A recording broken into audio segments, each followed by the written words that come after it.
Hello, Internet. Welcome to episode 303 of the Assorted Calibers podcast. The second known podcast is a little bit for everyone. Weird Beard. And with me tonight, she's the greatest hostess in the known universe, and she knows quite a bit about Shogun. Erin Paulette. How you doing, Erin? I'm told that I am the monosodium glutamate of videos. I said that. Yes, you did. And it is true. I actually made orange chicken for dinner tonight, and I was doing it off of a recipe that I had seen. It's Adam Ragusa. If you want to look that up, he's got an orange chicken recipe that is really, really no nonsense and not very challenging. But at the same time, whenever I look at a recipe, I go, I think I see some weak points here. And definitely pulled out the Worcestershire sauce for making the sauce, because guess what? Worcestershire sauce, it's got fermented fish in it. Fermented fish, they ferment into glutamic acid. Glutamic acid, it's umami. It's a flavor enhancer. Considering that you're from Maine, I'm surprised you don't call it Worcester. I mean, Worcester sauce. In Massachusetts, they call it Worcester. Worcester. So, for our listeners who don't know what the heck we're talking about, because I don't know when it's going to drop, back on, I don't know, a couple weeks ago, I floated an idea on the Facebook group, and it's like, hey, I've noticed that there are a lot of people who, have been watching Shogun, but are kind of mystified as to some of the things that are going on. And, well, I am not by any means an authority on feudal Japan. I'm just a weeb and a nerd, and I've been sort of studying it as a hobby for something like 25 years. And y'all tune into Film Tracks to listen to Weird and the gang talk over the dialogue. How about if I record episodes of Shogun, but instead I'm going to pause and just info dump on you for a bit? And, would people be interested with that? And I got a surprisingly positive response to that, because I thought no one would be interested. And so when several people said, yeah, do it, I want to see it, it's like, well, okay. And so I've titled this series, Speaking of Shogun. I'm very proud of that title. I know it's no Talking Dead, but it's still pretty cool. And so just to give you an idea of the amount of nerdery that went into this first episode, the original episode without commercials is something like an hour 10 minutes. So when I recorded it with all of my info dumps, it was something like 2 hours 5 minutes. So you get a full hour of me giving you background and exposition and all that other stuff. And I honestly didn't think people would enjoy it. I thought at most people would go, hey, I remember when I saw this particular scene and it didn't make any sense to me. And you'd fast forward to that scene, you'd see if I had anything to say about it, and that was it. But I recorded it and I uploaded it, and I just wanted Weird to watch it just in terms of quality. And Weird is like, oh my God, this is so good. I wasn't interested in watching it, but now it's really compelling and interesting. And every time it pauses, it's like, oh my God, it's so good. And so he calls me the MSG of video because, like monosodium glutamate, I had flavor and enjoyment to this video recipe. Yeah, no, I mean, obviously, the ACP Film Tracks was kind of my brainchild, because I have watched several other podcasts put out commentary tracks for films where they they give you some don't, but the good ones give you sync points so that you can sync up your movie with the podcast, and then now you have a commentary track going on it. And I enjoy the commentary tracks on DVDs and Blu-rays anyway. And then furthermore, when you add in like entirely different people, preferably people that do podcasts you like, it's a lot of fun, and we have a lot of fun making them. And so I knew that I knew that format, and I'm like, that works good. And I hear Aaron's idea, and I'm like, okay, I think I know what we're looking at here, but yeah, just, give me a little bit of it and go through. And so you recorded like the first like 20 minutes of the episode and then uploaded it. And like, well, that's because it took me way longer than I thought. It was like, oh my God, it's past 2 a.m. I've been recording for 45 minutes and we're only 20 minutes into the show. I need to stop and go to bed. But here's what I got, Weird. What do you think? Is it good? Should I change? What do you think? Yeah, and so I had done a big batch of laundry, and I was folding clothes, and I said, "Perfect! I'm going to put it on the TV in the bedroom. I'll be able to watch it on a widescreen TV, so I can see how the formatting looks and all that." And I just said, "All right, cool. When I'm done the laundry, I'll pause it, and I'll just let Aaron know what I'm thinking about, because I'm not going to sit through this whole thing." And I finished the laundry. And then I kind of said, I could lay down in the bed for a little bit and just watch. And then it stopped, and I was angry. So, yeah, I highly recommend it. Hopefully, I think I should be able to have it up on one of the Patreon levels. We actually haven't talked about that theory yet on who gets what. I just assumed it would be the $4 Patreon level, the ones who get the film tracks, because this is it's a film track. It's just a different style. Fair enough. Yeah, I'm thinking I'll upload it like this Thursday. So if you're listening to this on the Friday, the Friday Patreon show, it's already there. Hopefully you got the notification. Mm-hmm. That's my plan. If not, I'll figure something out. But I like it, and I think that's a good idea. I think we got all the logistics in place for it. So cool. It's good stuff, Aaron. Well, thank you. So that's me. How are you doing, Weird? I'm doing all right. I'm always busy, but this was like a special Sunday. We're recording this on Monday, of course. Sunday was a heck of a day, because my wife decided to that she wanted to have a sister's weekend up in New Hampshire, and so she invited her sisters down from Vermont, and we've got a place in Lincoln, New Hampshire, and it is exactly the same distance from our house to there as it is from her sisters' houses to there. So they're just like, let's meet up. And she's like, is it all right if it's just the girls? And I said, that's totally fine. And she happened to say this while we were hanging out with my parents, and my parents go, well, if she's going to be in New Hampshire over the week. Oh, yeah, we were in New Hampshire when she was saying this. And she was saying, well, if she's going to be here in New Hampshire and you guys are there, why don't you come up to Maine? Okay. And my daughter was like, yeah, let's go to Maine. So we were up in Maine this weekend. But on Sunday, I'm like, all right, we need to get home at a reasonable hour. And so had lunch, finished lunch. I'm like, all right, let's pack up. She goes, no, you said we were going to play ping pong. All right. So we all went and played ping pong. Finished ping pong. All right, let's go. Everything pack up. Let's go. And got her out the door, got in the car, got as far as like, I think we were right around Portsmouth, New Hampshire, or no. Yeah, I don't know. But, we were a little south of Portsmouth, New Hampshire, and suddenly I hear blah in the back seat. Great.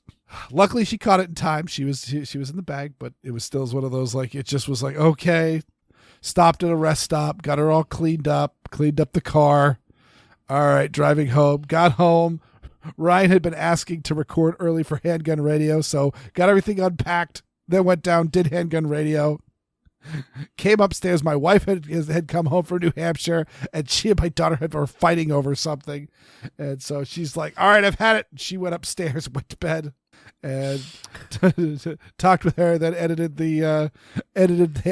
put her to bed, edited Handgun Radio, then I went to bed.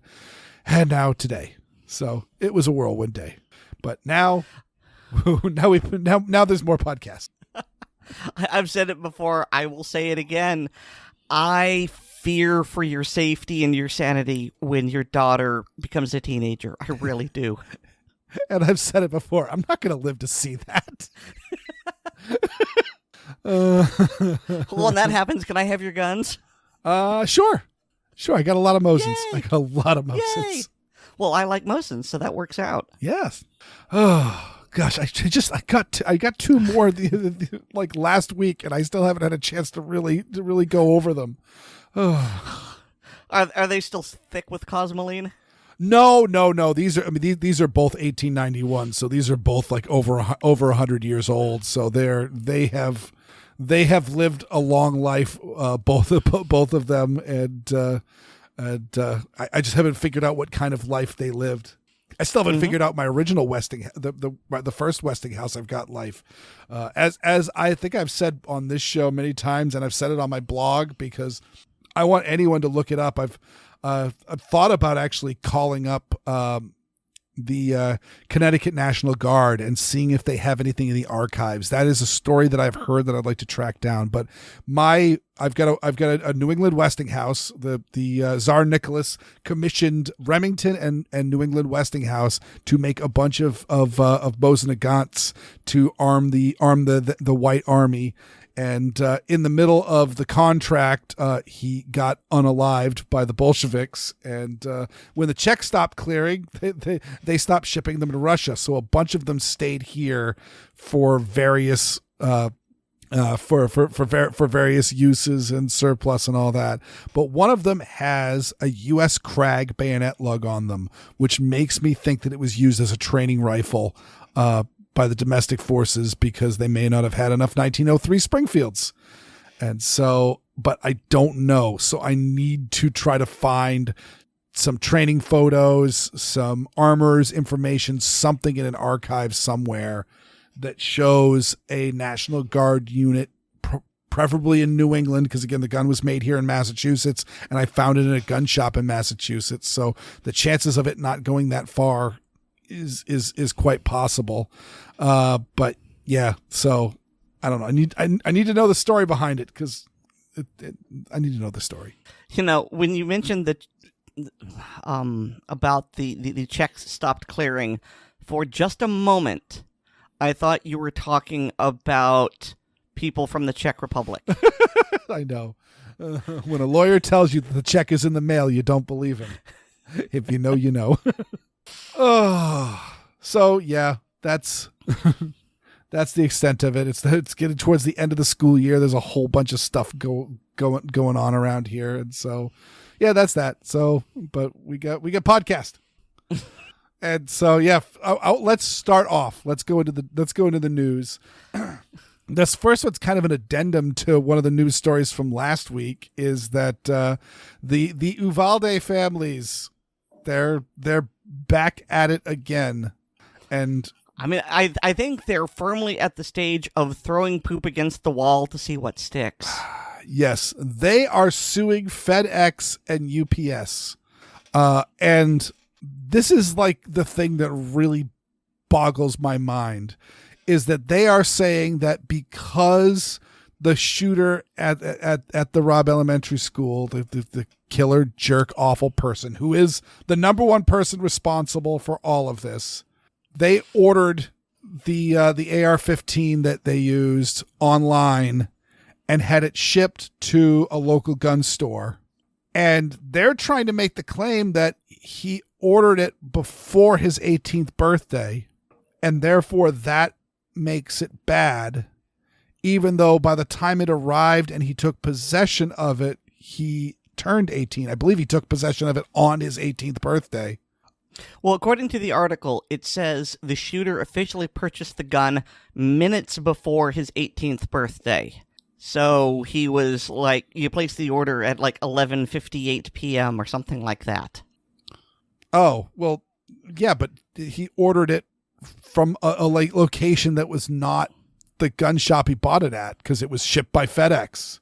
So yeah, this is like the idea of like, I mean, so many of my friends, I was not that interested in it. I was not that eager to get to driving when I was a teenager. But like so many of my friends, like on their like, when they turned 15, they started applying for their learner's permit, because I think it was something you could get your learner's permit at 15 and a half. Mm-hmm. And so they were setting it up so that 6 months after their 15th birthday, they were getting their learner's permit so they could then get the time in on the learner's permit so that they could, and they were applying for their license before they turned 16. So it would be in, on, and around their 16th birthday when they actually went to the driver's license test. So they were wasting no time. Yeah. But the whole point was, he order it whenever you want. Like if there's like a 2-year lead time, if it's one of these like, Merwin and Holbert revolvers that people come up with where, there might be, 5 or 6 years from when you put your money down to actually when a gun shows up, order it when you're, well, it'd be 21, order it well before your 21st birthday, and just when it arrives, take possession of it at least after your 21st birthday. It's so dumb. Like it's the same idea that I think we've all known a person who has gone to a bar on their, just while they were 20, but just before their birthday. And then when it turned midnight, they walked up to the bar, showed their license. Look, it says it's today now. I'd like a drink. Yeah. Oh, but they were walking. They were in the bar or they were just outside the bar just before midnight. So this is just crap. And again, the shooter's dead. Thank goodness. So that problem is solved. It's a shame we can't kill him again, but on top of that, again, why are you not talking about the police and just the absolute horrendous work they did? Why are we not talking about the school security? I mean, I know that Robb Elementary School is closed now and has been decommissioned as a school, and so there aren't any more students going to that school, but the idea of how lax the security protocols were to get it so that not only did the police not do their job when the shooter was there, but also that the shooter was just able to walk in through the front door of the school and then walk into the classroom when the whole school was on lockdown because he crashed his vehicle. He gave them plenty of warning. But yeah, let's blame FedEx. So I've got a couple of points here. So first of all, regarding why didn't they sue the police? Well, it seems like they did, because the last line of the article says, last month the families reached a settlement with the city of Uvalde for $2 million and the promise that the city would increase its standards for training local police. So, I mean, to quote Lewis Black, because they sued the city in which they lived, they sued themselves. Yeah. Yep, there's that. And the increase the standards of their training local police. That is about as anti-gun a mindset as you get. And I don't mean that in the fact that it was anti-gun in itself, but the idea of the criminals are running around murdering people with illegally held stolen guns. So let's add permits and waiting periods and background checks to guns because... Oh, I actually thought the training for local police was the closest acknowledgement we're going to get that the police waiting to go in, they're admitting some mild degree of fault, and so they're going to get better training so that they don't, wait while people die. That's what I thought that meant. But the issue I have is that both this police department and the police department in Parkland, the Broward County Sheriff's Department, both had the Broward County Sheriff's Department, I believe it was like a week or two before, had done a departmental active shooter training certification where they had sat down and watched somebody with the PowerPoint saying, go in, don't wait for backup, don't do any of that thing. You have actually the Nashville shooting at the Covenant Elementary School. You see the cops walking past, you see the blurred outlines on the ground. That's police officers walking past kids that had been shot. And they were following their training, which is if you see people injured, do not render aid, engage the shooter. You can report it on the radio and all that, but you are in this building to engage the shooter. Engage the shooter first. Once the shooter's been neutralized, then you can start rendering aid to the wounded. And that's the training. That is the training, because while you are waiting, we learned this in Columbine. They thought it was like a hostage situation. They thought that they were going to have a list of demands. Nope, they were just killing as many people. So the longer they waited, the more people they killed.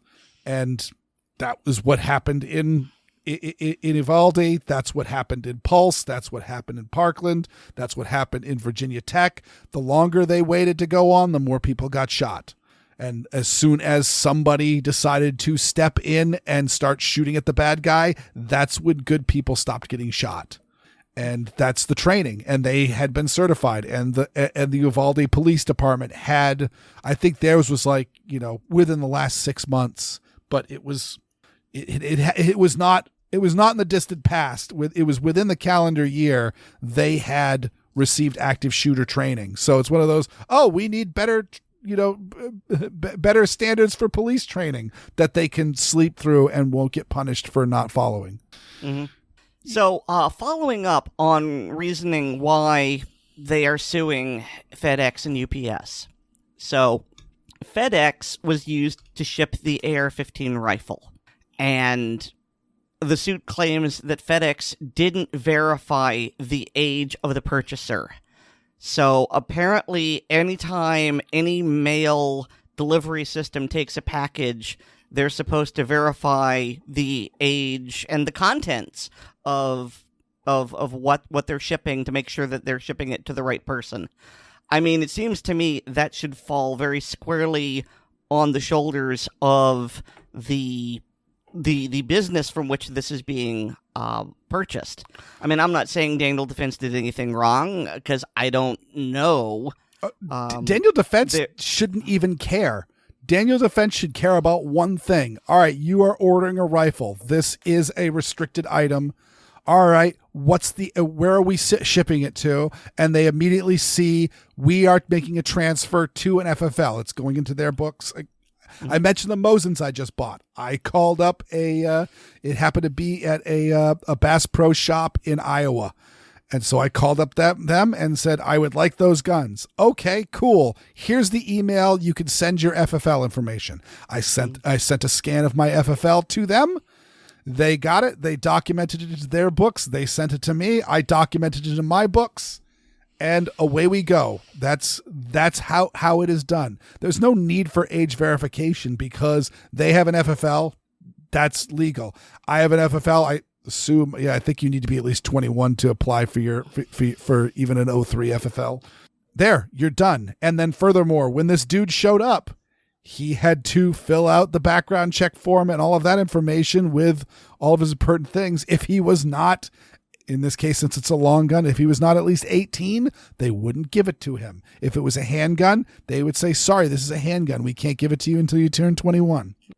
So the lawsuit also alleges that FedEx didn't follow federal law when it comes to the transport of a firearm within 1,000 feet of a school zone. I mean, without knowing the specifics, I really doubt that the gun store is within 1,000 feet, so I don't know. Are they claiming that the driver drove through the school zone? Like I said, they are throwing crap at the wall and seeing what sticks. The UPS one is even more tenuous because UPS was used to ship a bump stock, which was found at the scene, and there was also he bought a Hellfire Gen 2 trigger system, and UPS was supposed to have screened the package somehow. So what they are doing is they are trying to blame a company which transports, I don't know, I would say millions of packages a day, for not knowing exactly what's in every package and to whom it is going.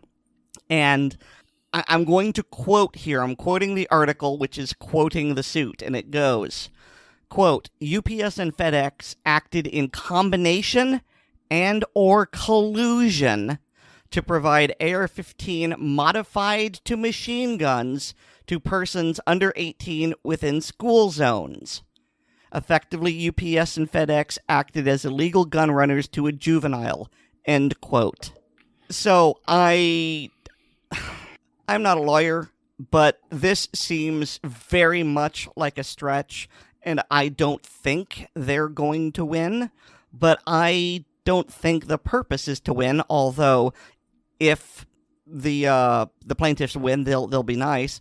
I think what they want is to drain money from everyone they think is responsible. It's classic lawfare.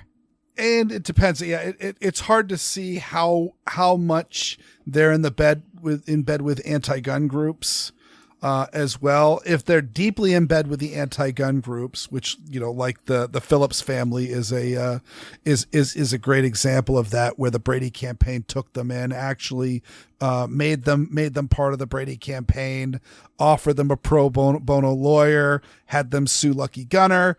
The suit got tossed with prejudice. The judge said they had to pay the legal fees, and then Brady campaign magically disappeared. No, we're not going to help you with that. You guys just have to declare bankruptcy. And, in this case, it also could be very similar to how if you work at any sort of large corporation, there is likely something in your employee handbook that says you are not allowed to carry a firearm while you are doing official business for the company.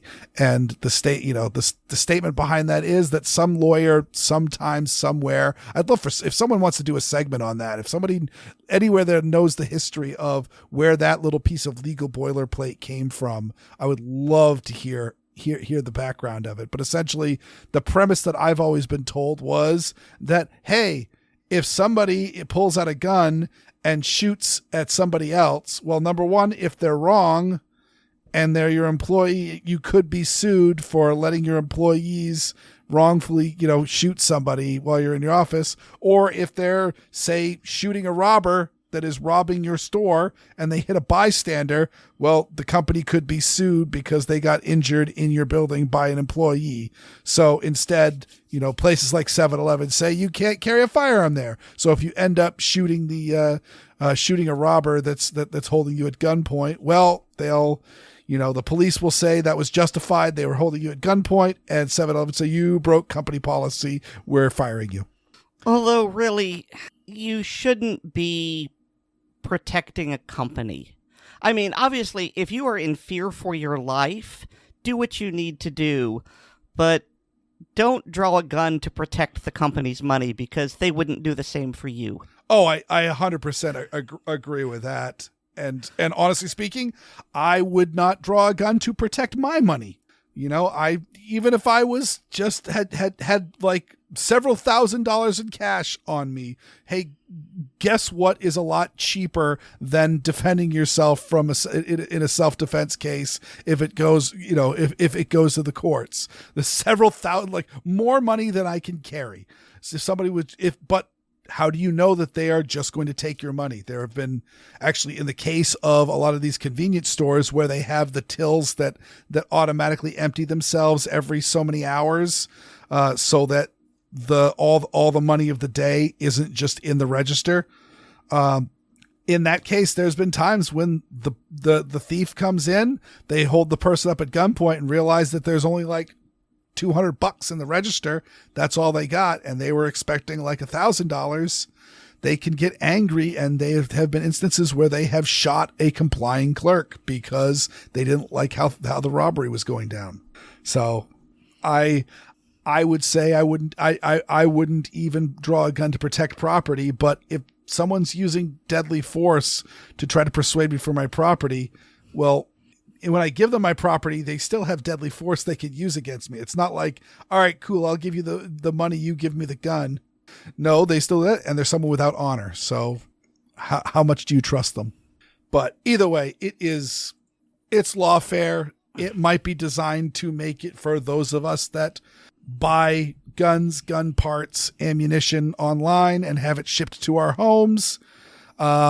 It could make things a whole lot more difficult. I mean, it could get really bad because, again, this was shipped to like an 01 FFL. This isn't even any one of those like, well, they weren't shifting. Like, this guy got the gun at the shop, filled out a 4473, passed the background check, and walked away with his gun. Like, if they're saying that's bad and that was done wrong, how do you do it right? All right, I think we've done that one to death. We have. The next one I think is also a follow-up from the last show. I thought so too. I was about to ask if you thought so, because this really smells like a knee-jerk reaction to the 9-0 SCOTUS verdict about gun laws and the way that New York State pressured insurance companies. Mm-hmm.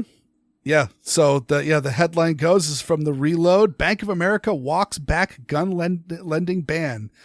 Evidently, Bank of America would not offer credit to companies that sold what they consider military style firearms, or I believe saw something in there that said was about also high, quote unquote, high capacity magazines. And now they are walking that back. They're not necessarily saying that they will lend to anyone who's engaged in legal business, which would be the appropriate response. But instead, they are saying that they are now going to offer credit on a case-by-case basis. So instead of a blanket refusal, you've got to have it looked at by a supervisor. Yes. Who may or may not approve it. Mm-hmm. But again, as you mentioned, and as I was alluding to, yeah, we had the 9-0 court decision, which again, 9-0, you effed up. Like, it was so bad that Elena Kagan was agreeing with Clarence Thomas, and it's just this is dogs and cats living together in harmony. So that they were saying that, the AG was essentially doing kind of a pay to play, grease my palm. If you make life hard for the gun companies, we'll make life easier for you. And nice insurance company you got here. Be a shame if something happened to it. Yep. Or even we have you on such and such violations, but we're willing to look the other way if in fact you were to revoke the line of credit on this gun company we don't like. And so, and the court said, no, you can't do that, quite definitively, again, 9-0. And I suspect Bank of America was listening. And also someone like Bank of America isn't quite like the state of New York. No. Like, if you are violating federal law, like, you can easily be hurt. Though there is a lot of question of, all right, now what? Since New York is not complying with the NYSERPA v. Bruin case, now what? But in the case of Bank of America, a whole lot of stuff could happen to them. Yeah, it's a lot easier to get compliance from companies that can be fined rather than recalcitrant state governments who apparently need to be hit in the face with the proverbial rolled-up newspaper multiple times. Yeah. And again, Second Amendment completely aside, these guns are legal. These are manufacturers. These are, again, FFL holders. They've gone through all of the checks and balances and inspections and licensing and all of that stuff to do what they are doing. And they are doing what they're doing, which is legal within the state that they're in. As a matter of fact, I don't think that there has been any state that has declared manufacturing, quote unquote, military style weapons as illegal. Massachusetts tried to do it, and that got Smith & Wesson to leave the state, rightfully so. But everyone else, if you're a gun maker in New York, you can make quote unquote military style weapons. You can make full auto weapons. It's just you may not be able to sell them like up the street. And so, it's a legal company doing legal things, making a legal product. Stop pretending like something bad's happening here. And, this is a follow-up. They're all follow-up stories. Well, so far. Yeah, this next one is a follow-up from, I was like... 2020. Well, ultimately, it was 2020. And we talked about this right after George Floyd died, and you had the various protests, and this was in St. Louis, Missouri? Yeah. I think. the McCloskeys. You may not remember the name, but if you remember the man in the pink shirt holding an AR-15 left-handed, and then his wife in a striped shirt holding a 380 in a sort of debutante-type pose, because they thought that protesters would be vandalizing their home. Yeah, that's them. I mean, it's one better. This is an honest to God mansion in an honest to God gated community with multiple other mansions, and it is, as I said, honest to God gated community because the protest had actually destroyed a wrought iron gate to actually gain access to the private street that they were on. And so I did argue when this first came out that under Missouri law, that is breaking and entering, and therefore that is criminal trespass, and they could have in theory assumed that they meant them harm, and he could have opened up on the crowd. And before anyone reacts any further to that, I also said it was a really good move for them not to shoot on it, because that would be a very, very tricky case to for them to defend. That could definitely get into some high water and tread into some new legal grounds that we didn't want to tread into. But either way, they held the guns out. No violence happened. There was a whole fiasco since, like, allegedly the 380, which was it wasn't a Raven or a Lorison, it was a Bryco. It is a pot metal piece of crap 380. And according to them, it was a gun that they used in some of their court cases. They're both lawyers. And it had the firing pin either removed or damaged. I think actually they reversed the striker on it so that the firing pin wouldn't protrude.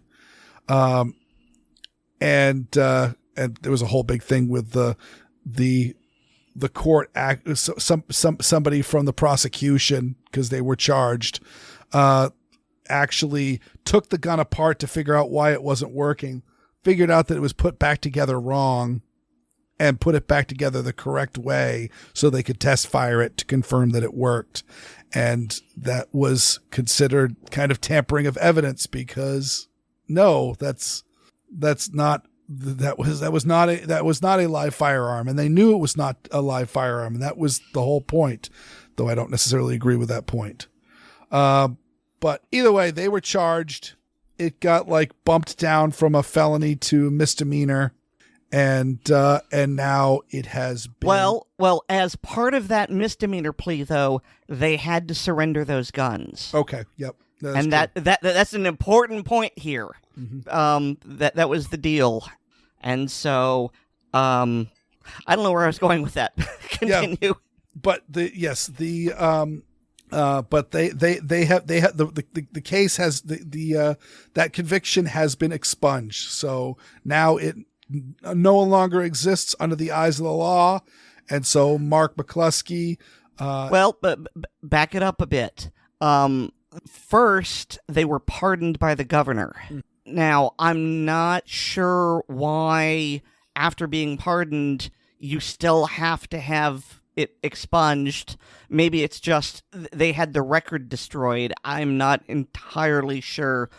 But yeah, they were pardoned in July 2021, and then they tried to get their firearms back, and a judge in December of 2022 said that the firearms wouldn't be returned to them because, see, I don't know enough about how the law works, because on the one hand you go, well, they were pardoned, which means they aren't guilty, which means they should get the gun back, but on the other hand, it's like they basically entered into a contract whereby we surrender the guns, in exchange you drop it down to a misdemeanor, and even though now the misdemeanor is pardoned, we had a prior existing contract. I don't know how it works, but they have decided that the best thing to do is to get their record completely expunged, and now they're suing again to get their guns back.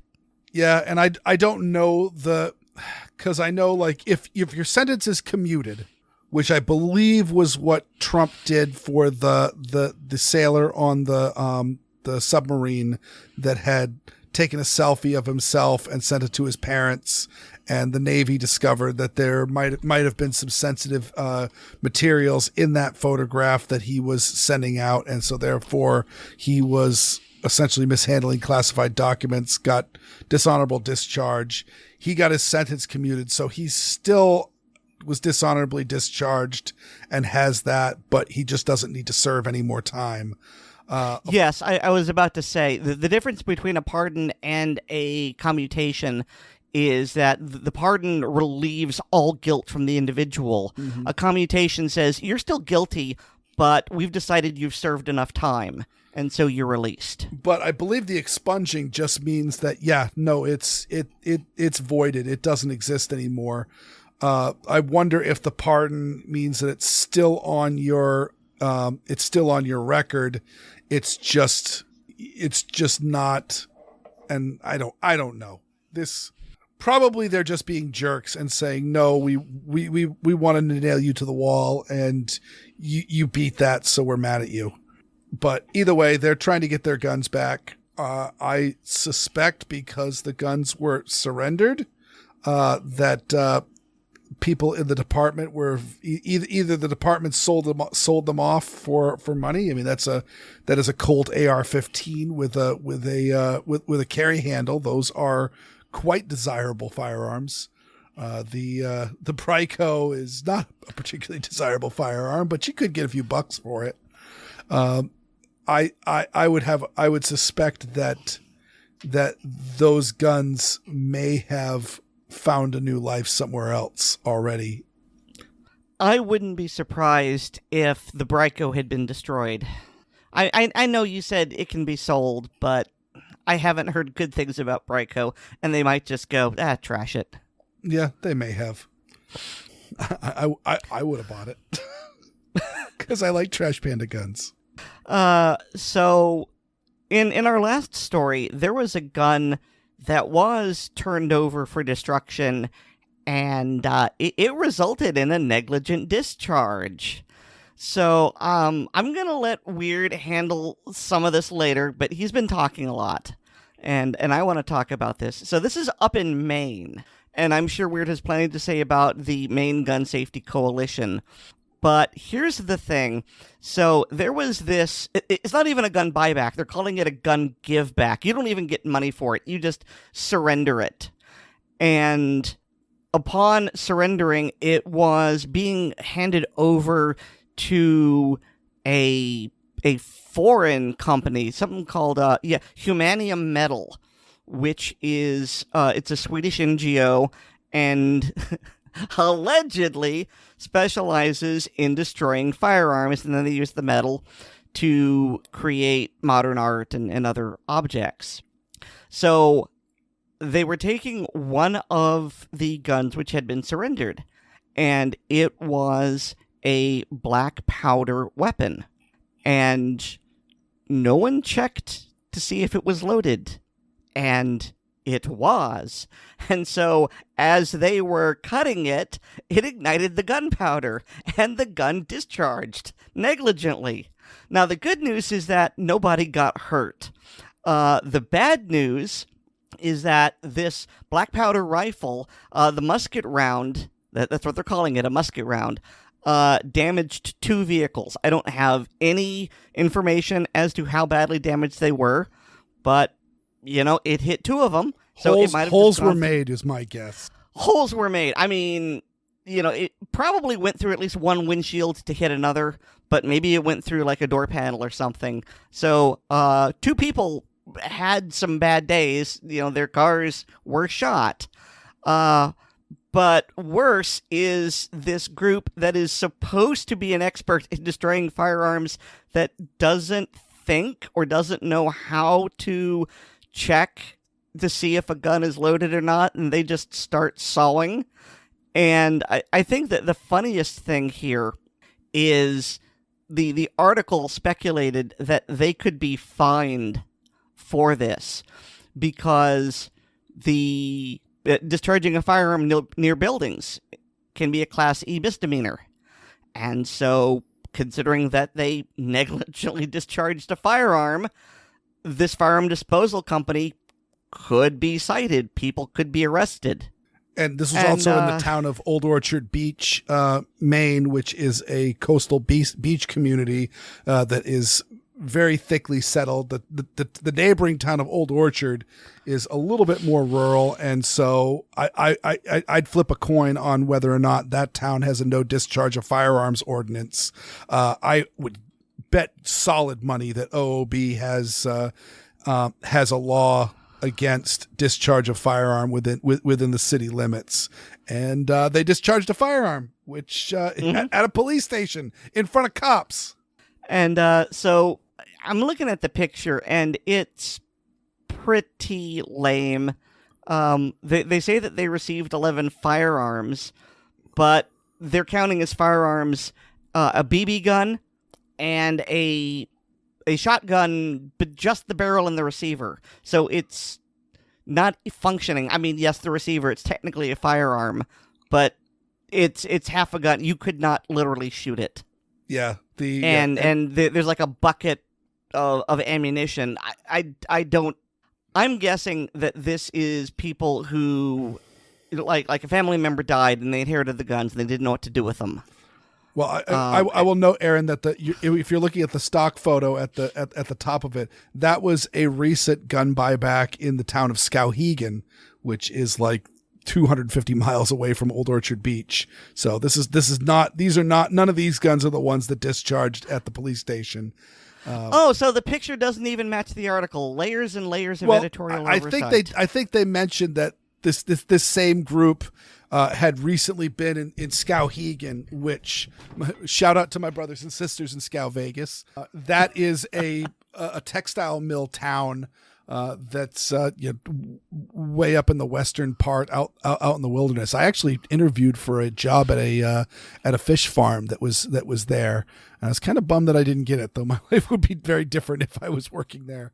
But that is a very, very rural place, and I guarantee just about everybody in Skowhegan and the neighboring territories have guns. And the best that they could come up with is a bunch of old crappy shotguns and air rifles and black powder.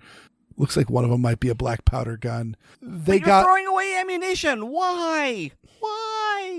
Yeah, well, the box of ammunition is one of those, like, Ryan Machad and I will drive up there. We'll take it off your hands. Don't worry about it. Don't worry, we'll destroy it. We will render it inert. We promise. So weird. I mean, I know that you're not currently in Maine, but you're from Maine and you have family there. What is going on with this sudden spate of anti-gun, not just rhetoric, but actions coming out of Maine? What's with this Maine Gun Safety Coalition? I mean, I think the big statement is, of course, obviously we had the shooting in Lewiston. That's the driving force behind all gun control stuff. I mean, we had the St. Valentine's Day massacre and the various Depression era gangsters were part of the driving force of the NFA. The assassination of JFK and Martin Luther King got us the Gun Control Act of 1968. The attempted assassination of Ronald Reagan was the Brady Bill. There's all of these laws, all are stained with blood of people that wouldn't have been protected by these laws. And so I think that's the reason why this is going through. But also there's everywhere, it seems like we're having another push on gun buybacks because of there have been a bunch in Texas that Brandon Herrera was trying to crash with he bought a whole bunch of cheap guns online, and he was going to try to have them buy it back at a profit. There's all of this stuff that's going on, even though gun buybacks have been proven to not be effective. And this is very clear with all these like just trashy shotguns that are going through. These are not mass shooting weapons. These are not robbery weapons. These are these are old hunting guns, and not that good ones at that. But the big thing that I get, that we've seen many times on the the Maine Gun Safety Coalition. You hear all of these like rebranding. Oh, we're not gun ban groups. We're gun safety advocates, and they know nothing about gun safety. And I will just say, I remember the first time, this was actually in Maine, when I took someone who was anti-gun to the gun range. I actually had a roommate who was from Seattle, and she was very anti-gun and felt that guns needed to be banned and restricted and all that. And I'm like, you should go shooting with us. And she went, yeah, I'll go shooting with us. And I just assumed because she was so staunchly anti-gun and all that she would actually be very timid with the gun. And instead, the very first thing that we actually handed her a Mosin Nagant and, went over all the, here's open, here's the chamber, it's empty and all of that.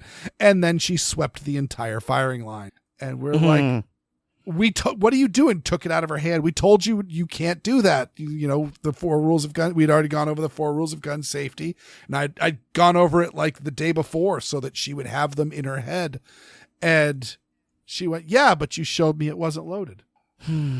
So yeah, just because they may seem like they are intimidated by firearms doesn't mean that they will be intimidated by firearms. Certainly not in a way that will make them pay extra close attention when you say this is how we're going to be safe.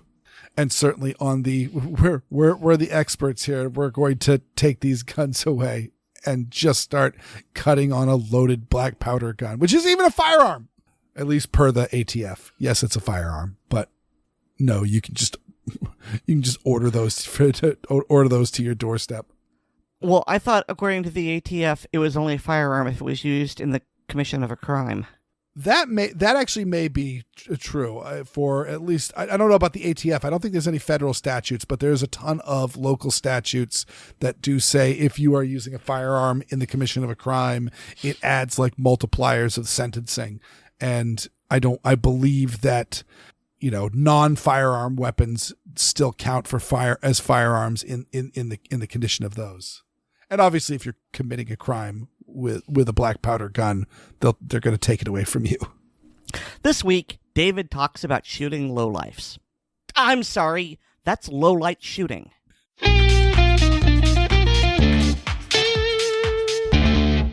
Hi, and welcome to Gun Lovers and Other Strangers. In previous episodes, our everyday egghead talked about different types and specifications of night vision.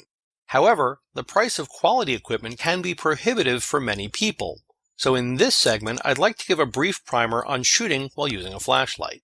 There are 2 main options when it comes to illuminated low-light shooting: handheld flashlights and weapon-mounted lights. My personal preference is handheld flashlights. I find them more versatile and, more importantly, I can illuminate something without aiming my firearm in that direction. However, this does add some additional challenges to technique, but they can generally be overcome with the right flashlight and sufficient practice. One of the most important considerations when choosing a flashlight for low-light shooting is what's known as an intermittent tail cap switch. This means the button doesn't have to be depressed until it clicks, but instead illuminates with partial pressure. The next element when selecting a light is size and weight. Yes, as in many other situations, size really does matter. While certain techniques can work with one of the massive 5D cell mag lights, a smaller size flashlight is usually more convenient and useful. Ideally, a light with a barrel diameter of approximately 1 inch or less will be the most versatile. Flashlights that utilize an LED bulb will be more robust, often brighter, and use less energy. Which brings us to power supply.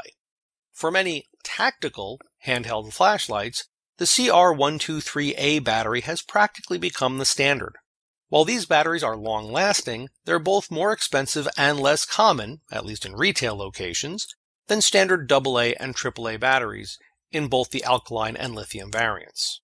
Don't discount some of the newer USB rechargeable flashlights either. While brighter can be better, keep expected environment in mind. If we're planning on illuminating inside a home, a light that can reach the moon will be blinding to everyone, including ourselves. The terms Lumen, Lux, and Candela are thrown around by the lighting industry, but in most cases beam pattern, reflector design, and optics are more important. Regardless of which measurement is being used, make sure to compare like to like. There are 4 main techniques for illuminating with a handheld flashlight while using a handgun. They are the Harries, FBI, Jaw, and Rodgers. With the Harries technique, the flashlight is held ice pick style in the support hand, emitter extending from the heel of the hand and thumb on the tail cap switch. Wrists are crossed, with the shooting hand on top, magazine resting on or in front of the support wrist, and the backs of the hands held together. This hold does give some additional support to what would otherwise be a single hand shooting hold and allows for use of nearly any size flashlight. It also makes it easier to index the light beam and the handgun to the same point of aim. However, armed assailants have a tendency to shoot at the light source, which we're holding right in front of our face. The FBI technique has us holding the flashlight in the same manner as with the Harries, except instead of keeping our hands together, the flashlight is held up and away from the body, angling the light towards the target. While this does reduce the risk from an assailant hitting us by shooting at the light source, indexing is more challenging. It increases arm fatigue and requires a single-hand, unsupported shooting grip. As with the previous two, with the jaw technique, the grip on the flashlight is the same. The light is held, as the name implies, along the jaw. This hold has the same targeting risk as the Harries and the unsupported handgun hold of the FBI, but it does have certain benefits. The light is naturally indexed with movements of the head. Where we look is where the light points. Fatigue from holding a heavier flashlight can also be reduced. In addition, with the light held behind the handgun, it illuminates the sights along with the target. This is especially helpful for pistols without night sights. The Rodgers technique requires a smaller diameter flashlight and is sometimes called the cigar or Surefire hold. The light is positioned between the index and middle, or middle and ring fingers. Emitter extending out from the knuckle side of the hand with the tail cap switch against the palm. When positioned correctly, and using a properly designed flashlight, the beam can be switched on and off by compressing the support hand. This technique allows for a nearly full two-handed grip, indexes the light easily, and enables the light to be switched on and off quickly. As with the Harries and jaw holds, it does put the light source in front of vital areas of the body. When using a flashlight during a defensive situation, it's important to remember that a light beam works in both directions. Not only does it illuminate the target, but it also points right back at us. To ameliorate this risk to some degree, the light is used in short bursts, usually 3 seconds or so. The typical process is light on, scan, light off, move, repeat. When illuminating an area, if we're close to cover or concealment, it's important to make sure the emitter is clear of any obstructions before turning the flashlight on. This reduces the chance of illuminating ourselves with reflected light, commonly called backsplash. There's quite a bit more to utilizing a handheld flashlight in a defensive situation, but hopefully this covers the basics. Keep calm and stay safe. This is my Whipshot repeating bow. It has a red dot sight, but it now also has a flashlight that I installed with a handmade mount, and I can adjust it so that the arrows hit exactly where the light is going to shine. That about wraps up this segment. If you have any questions for me or suggestions for future segments or a comment on a past segment, please post them on the Assorted Calibers Podcast Facebook or MeWe pages, and Aaron or Weird will make sure I see them. I'm also a contributor on the Blue Collar Prepping blog, which can be found at bluecollarprepping.blogspot.com. Finally, I'm a published author, and books with my stories can be found on Amazon under the names Brena Bock and David Bock. That's all for now. Thanks for listening. I'm David, and this is Gun Lovers and Other Strangers.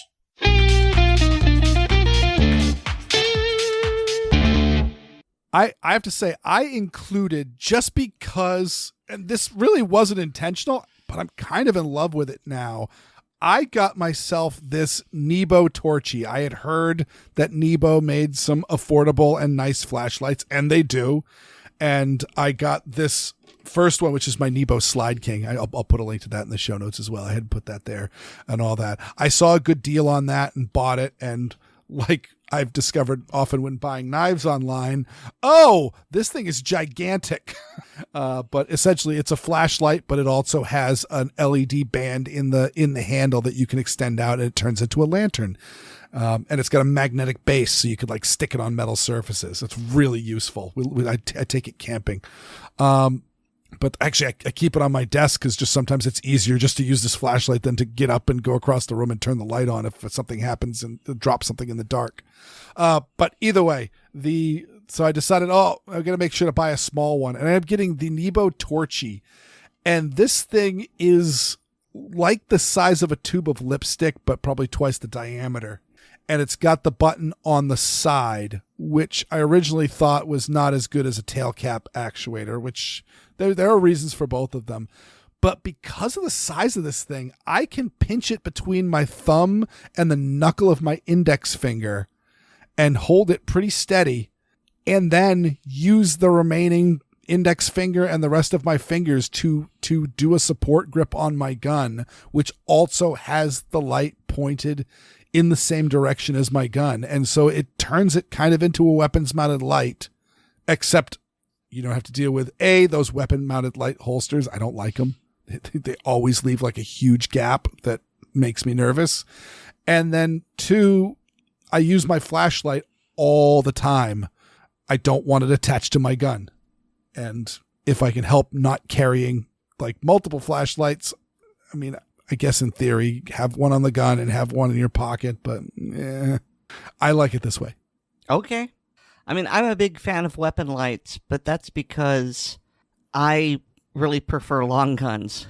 Well, when it comes to a long gun, a weapon mounted light is absolutely the best idea. Because you just mount it on the gun and away you go, because you're not concealing that long gun because you can't. But yeah, the case of like this light, it works with my 1911. Yes, I could get a 1911 with a rail on the dust cover and put a light on that. That would be possible. But I don't know if I'd really, I guess in theory, I could put a light on my P365 and carry it in my pocket, but this seems like it would have some logistical stuff to it. But instead, I can just draw my flashlight, and if I need to, draw my gun, and I can use the two together if I like. I am checking, and it looks like one of my favorite weapon lights has been discontinued.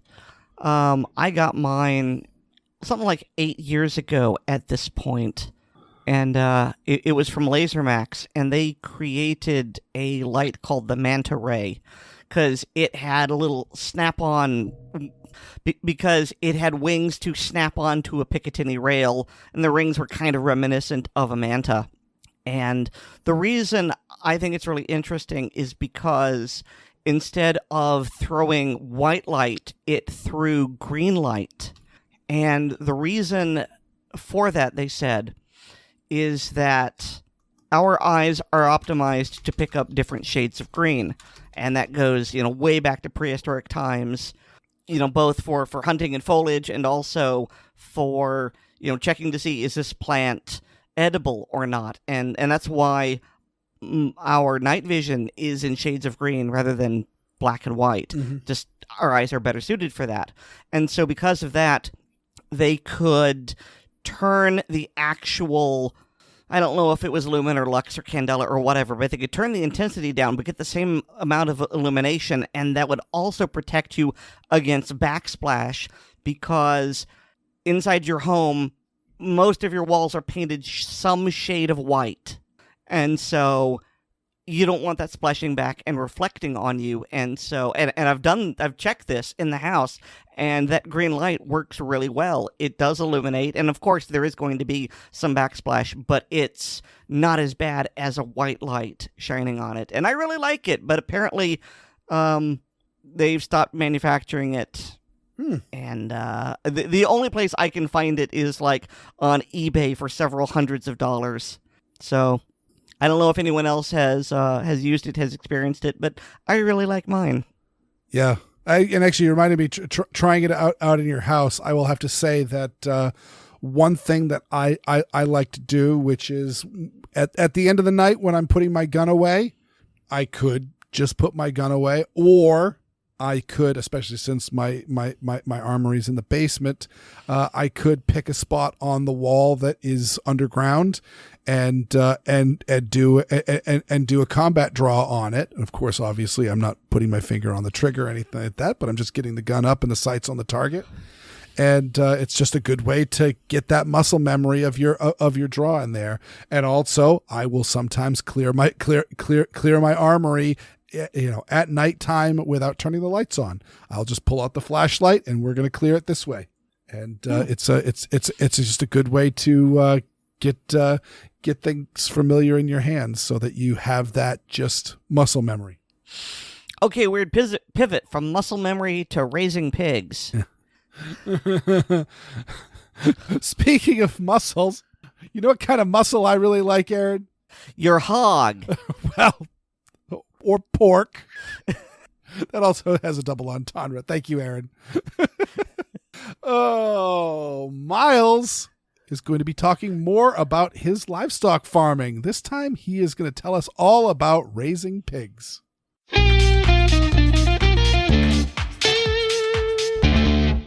Hello, this is Miles with another episode of the South Paw Corner. In this episode, I'm going to be talking about raising pigs and some of the things that worked and didn't work for us. The first thing that we figured out fairly early on when we first got our first 4 pigs, we got a couple of wethers and a couple of sows, is do not feed too much old bakery goods. It can leave an awful taste to the meat if they have too much of that. Having some is great, having too much is not good. The second thing we did find out, we had picked up a breed called the Gloucestershire Old Spot, and they are a heritage breed, and we were trying to find a boar to breed them to have more piglets so that we could raise them and so on and so forth. We couldn't find a Gloucestershire Old Spot boar, and we waited too long, and they got too old, and they never ended up breeding. To the point when we finally gave up trying to breed the 2 sows, and we brought them to the slaughterhouse. The girl who was checking them in at the receiving room door referred to them as a pair of Volkswagens. They were very large, very oversized pigs for, normal butchering weight. They were fine. They made great pork and all that. It was just, they were very large for, what is normal.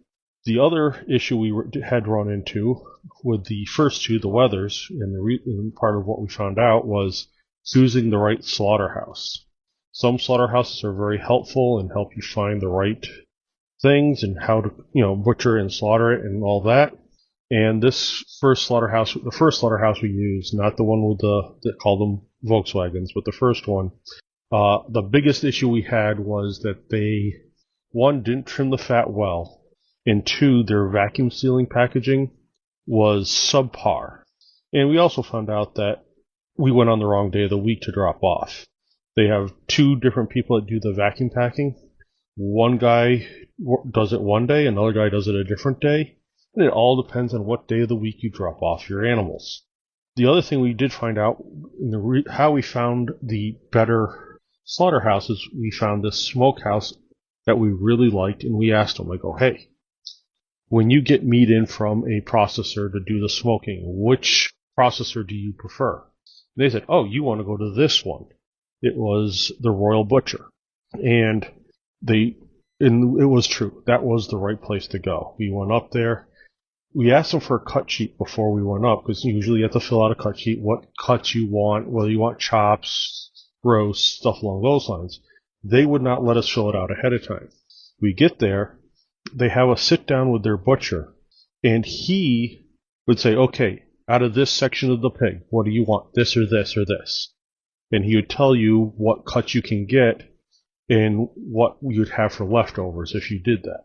And then what do you want done with the leftovers of that cut? So if you wanted to say loin roast, then you would have a loin roast, and you'd have a little bit of meat left over, and that could be put into sausage or just ground pork.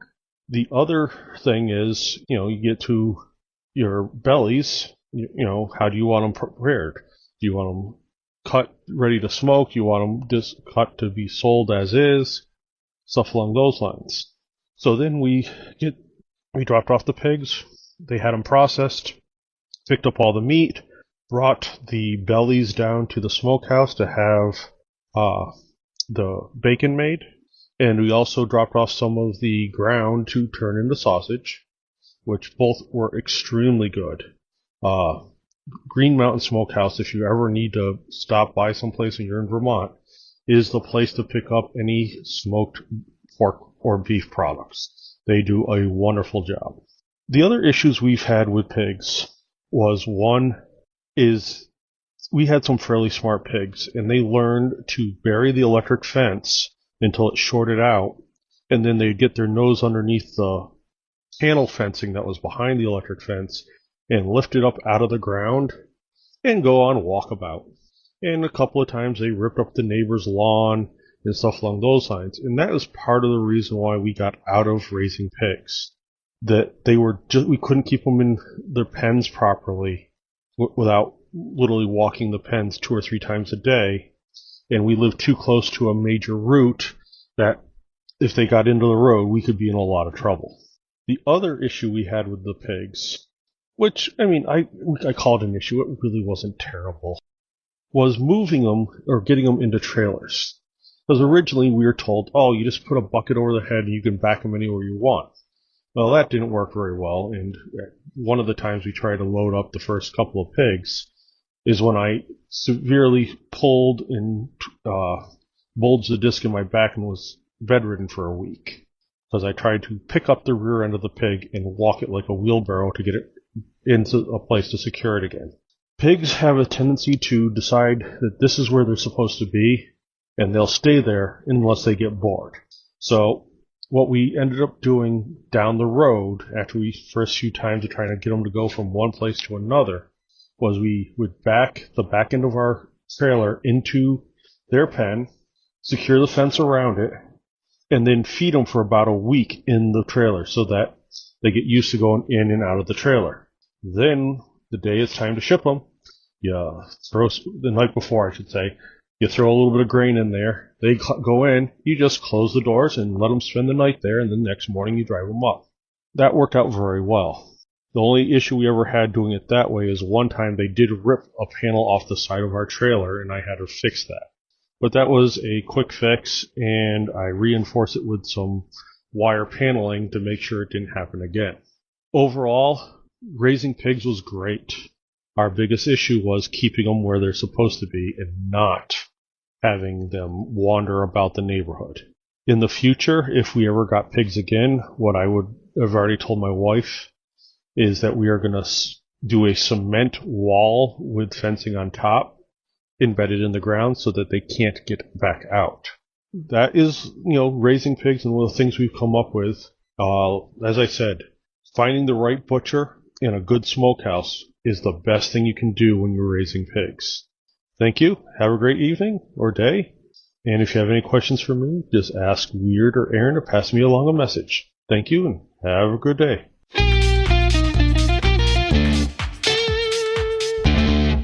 So for people who aren't clear on the terminology, because I sure wasn't, wethers are neutered males.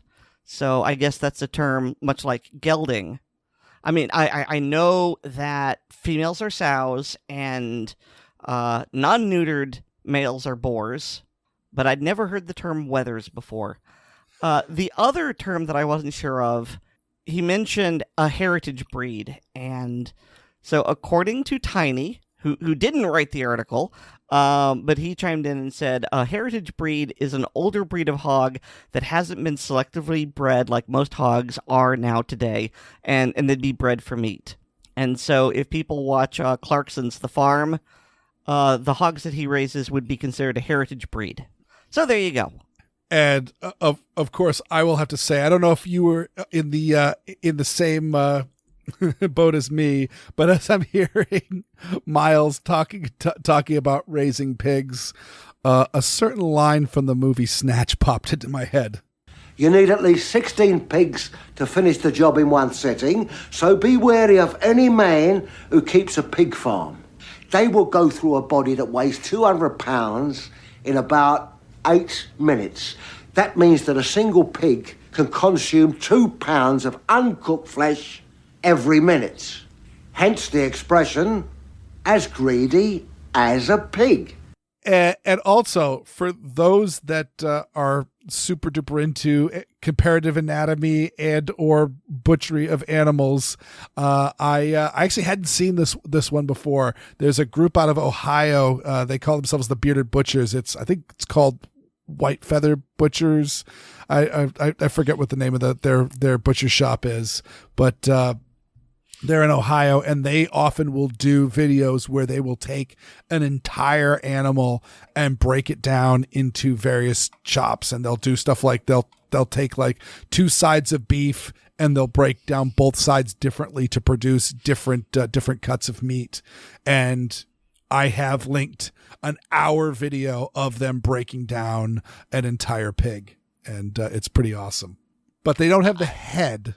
And so I put Oh no, how horrible. So I put another video of these guys from New York. I'm trying to remember what their meat shop is, but they do what's called porchetta de testa, and that is a porchetta from a head. They take an entire pig head, debone it, and then wrap it all up and essentially make a luncheon meat out of it. So weird. Why is it called head cheese if it's not actually cheese? Ooh.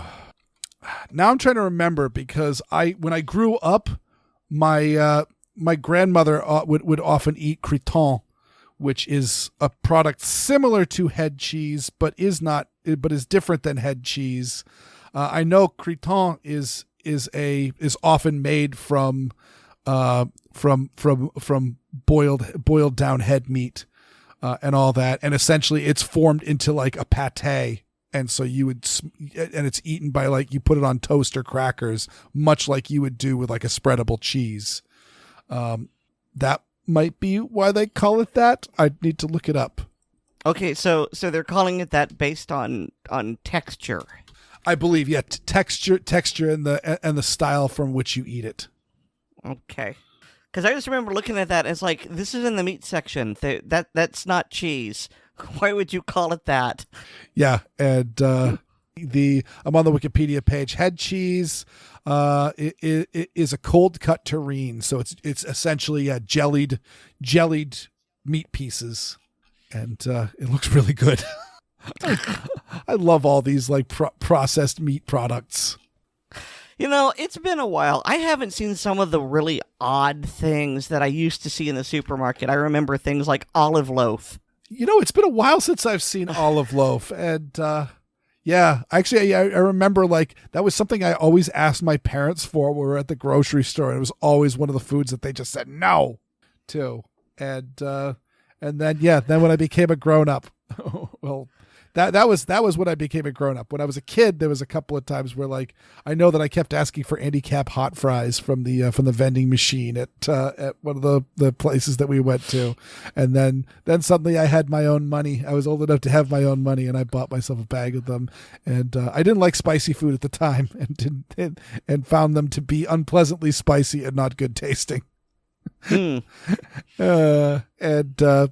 Oh, Funyuns. Funyuns was another thing that my parents always said no to, and I realized it was because they loved me. But the other one was olive loaf, and olive loaf's nice.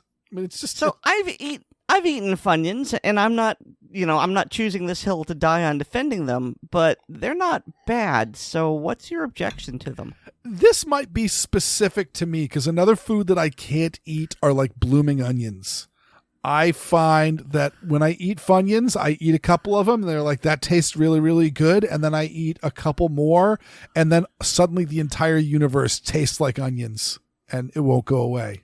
Okay. They overwhelm my palate. And the same thing goes with blooming onions. Yeah, they taste really, really good. And once you get about a third of the way into them, just the world becomes an onion. And it's really odd because I actually eat a lot of onions in my day-to-day, so I don't know. Wasn't that a Smashing Pumpkin song, The World is an Onion? I don't know. I don't like them. No, actually, it wasn't. That was a joke. Okay. Their song is actually The World is a Vampire. Okay. Well, I would like it better if the world was an onion. The world is an onion, da-na-na-na-na-na, come to change. Because that's how it was in the 90s, right? You've got Creed is like yeah. You've got these bands that are just turning words into the 10, 12 syllables. Turning words into the auditory equivalent of cretons. Play us out, Piano Cat. Aaron, do you know who's not spreadable on crackers? I mean, I know you want me to say our listeners, but I don't know. They might be. Our listeners might, in fact, be snacks. I mean, they are good looking. Either way, let's thank our listeners, each and every one of them. Thank you so much for listening to this show. We really appreciate for you tuning in. And a very special thanks to all of our supporters on Patreon. To become a Patreon patron, go to patreon.com/Assorted Calibers podcast and sign up. Patrons get an early release of the podcast, like bonus content like our hilarious blooper reels, the ACB film tracks, the ACB mag dump, and Aaron Paulette's new feature. Speaking of Shogun. Yes. Which one? Speaking of Shogun. It's brand new to me. I'm just learning. Also, please remember to rate us on Apple Podcasts. Subscribe to us on the platform of your choice. We recommend Pocket Casts. And share the show with your friends, both online and off. I got a blog. It's weirdworld.com. That's WEERDworld.com. And hear me weekly on Handgun Radio on the Firearms Radio Network.